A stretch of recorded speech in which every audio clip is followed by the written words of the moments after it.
जयसिंगपूर कोल्हापूर मार्गावर दुचाकी टाटा ट्रॅव्हल्समध्ये भीषण अपघात.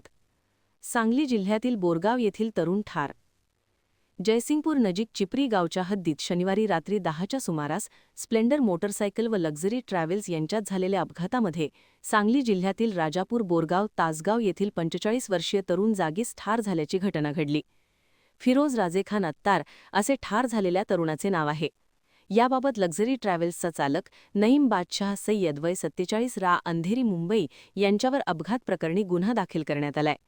याबाबत जयसिंगपूर पोलिसांनी दिलेली अधिक माहिती अशी: शनिवारी वरील ठिकाणी झालेल्या अपघातात खासगी ट्रॅव्हल्सचा चालक सय्यद याने भरधाव वेगाने रस्त्याच्या परिस्थितीकडे दुर्लक्ष करून अविचाराने ओव्हरटेक करीत समोरून येणाऱ्या हिरो होंडा स्प्लेंडर मोटरसायकलवरील चालक फिरोज अत्तार यांना समोरून जोराची धडक दिली.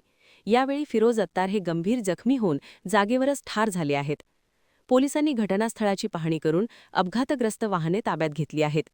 संशयित आरोपी ट्रॅव्हल्सचा चालक नईम सय्यद याच्यावर कलम 106, 281, 125, 324 व मोटार वाहन कायदा कलम 184 प्रमाणे गुन्हा दाखल केला आहे. रहमतुल्ला राजेखान अत्तार यांनी याबाबत फिर्याद दिली असून पुढील तपास police head constable Vijay Pawar करीत आहेत. महान कार्य न्यूजसाठी इजाज खान पठाण, जयसिंगपूर.